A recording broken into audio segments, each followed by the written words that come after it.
Hola, en este nuevo capítulo, capítulo 7, vamos a hablar sobre la conjugación de los verbos y, y ahora vamos a ver que los verbos, por ejemplo, el verbo estudiar, también admite variaciones. Tenemos estudio, estudias, etcétera, ¿verdad? Dependiendo de quién lo dice, cuál es el sujeto y también si la acción ha ocurrido en el pasado, en el presente, en el futuro. Por ejemplo,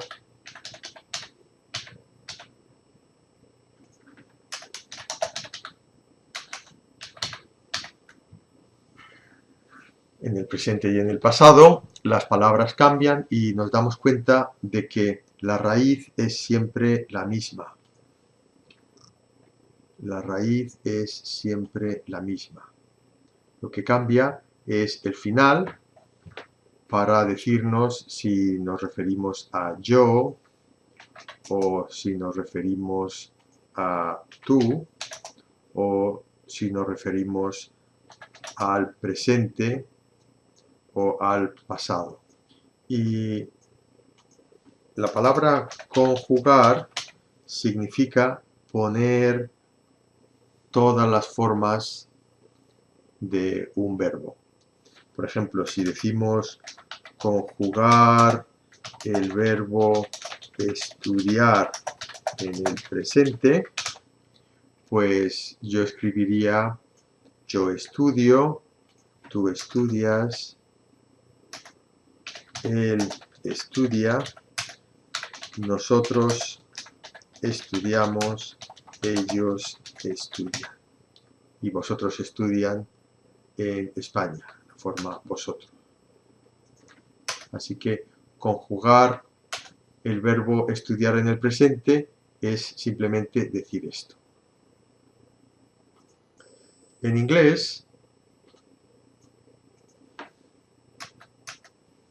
solo algunos verbos, como este, cambian en todas sus formas. Como vemos aquí,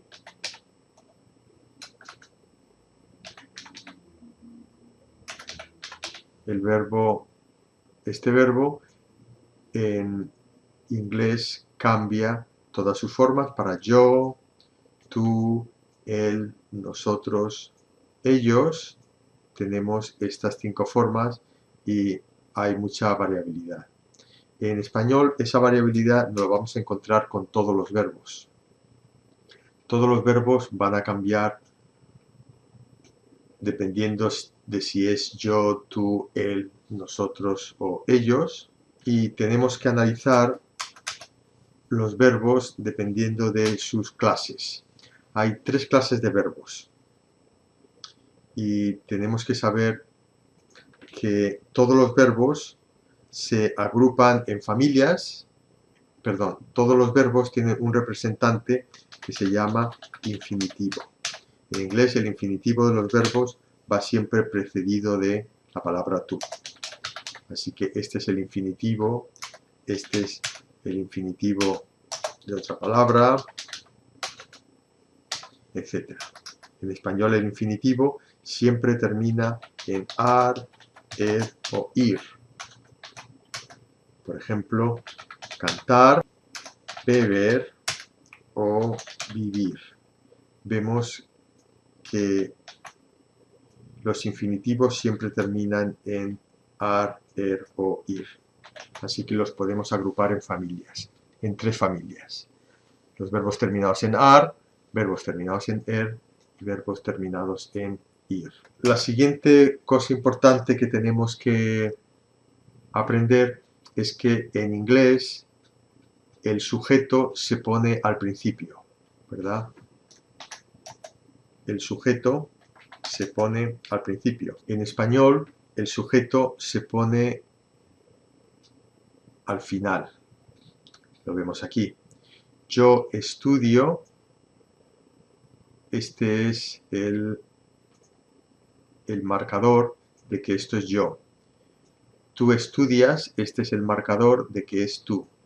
Él estudia, este es el marcador que es él. Nosotros estudiamos, mos es el marcador de nosotros. Y ellos estudian, n es el marcador de ellos. Así que tenemos que darnos cuenta de que para las formas yo, él o ella siempre tenemos una vocal. Siempre tenemos una vocal. Aquí O, aquí A. Aquí siempre vamos a tener una S. Aquí siempre vamos a tener mos. Y aquí siempre vamos a tener una N. Esta regla tiene una excepción, dos excepciones, perdón, para este caso. Y se cumple para todos los demás casos. Así que es una regla muy potente. ¿Y cuáles son esas excepciones? Esas excepciones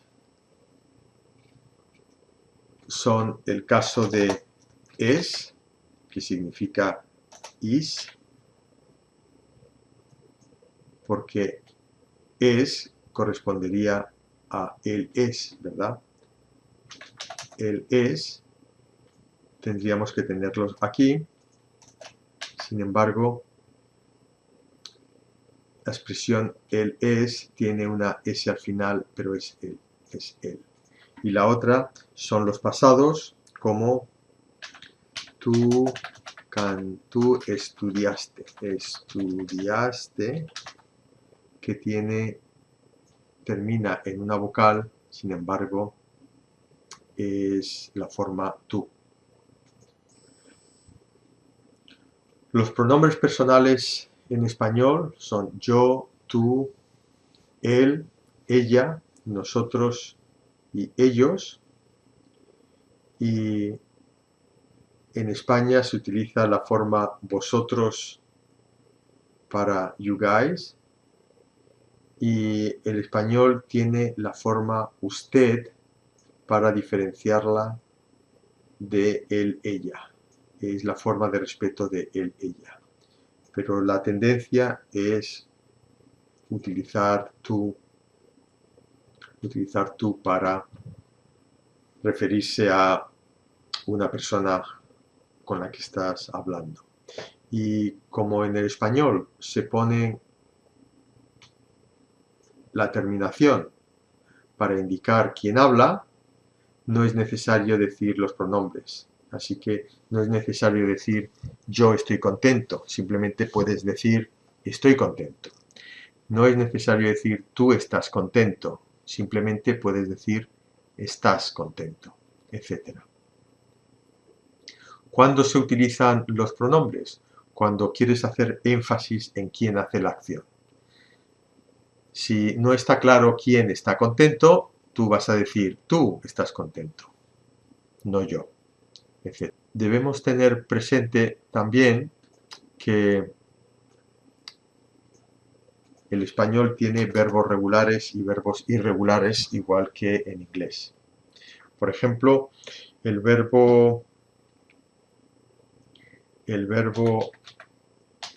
este verbo en inglés es regular, lo que quiere decir que siempre utiliza esta palabra, esa es la regla, en el presente, excepto para indicar la tercera persona.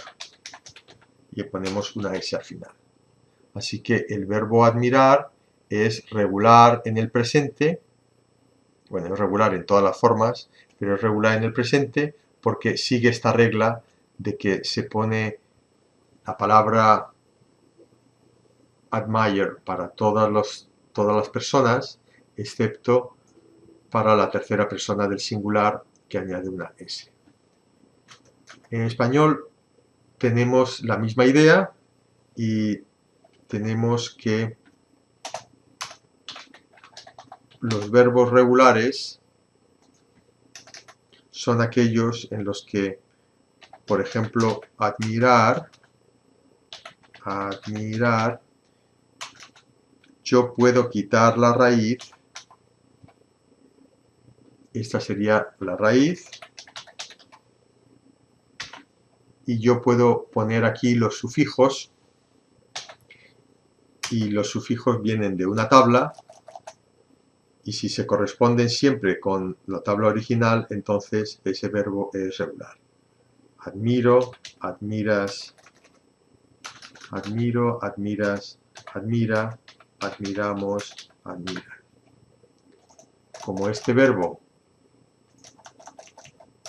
es así y vemos que sigue la regla de terminación del presente, o as a, amos an, o as a, amos an, yo digo que admirar es regular. Sin embargo, otros verbos no son regulares. Por ejemplo, el verbo tener no es regular, porque si intento aplicar las reglas, vemos que no funciona, porque el verbo no es teno, tenes, el verbo no es teno, tenes, tene, tenamos, tenen. Bueno, vamos a buscar la conjugación de beber. Beber es regular y diríamos bebo, bebes, bebe, bebo, bebes, bebe, bebemos, beben. Pues tener, el verbo es beber, beber, pues tener debería tener la misma terminación que beber. Así que debería ser teno, tenes, tene, tenemos, tenen. Sin embargo, no es así. Decimos tengo y decimos tienes, etc. Así que vemos que el verbo tener no es irregular. Perdón, no es regular, el verbo es irregular.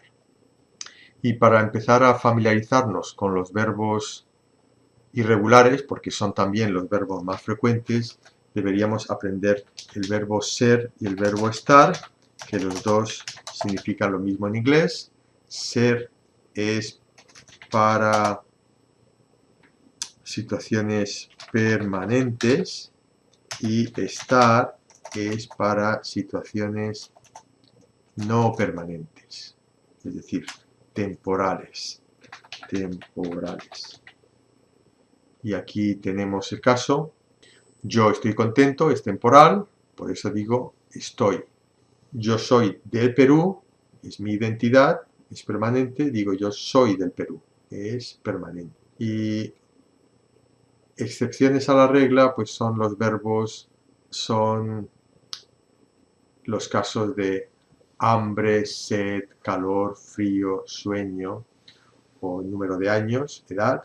En ese caso se utiliza el verbo tener, que tiene esta conjugación. Tengo, tienes, tiene, tenemos, tienen.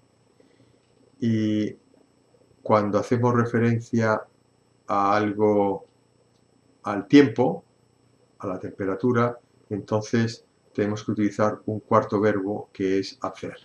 Así que tenemos tener y tenemos hacer.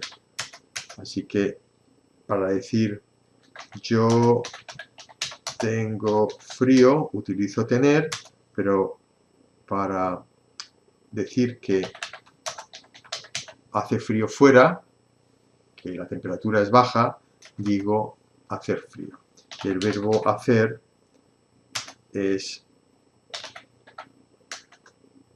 tiene varias formas, pero solo necesitamos la forma hace para explicar la situación climatológica, la temperatura.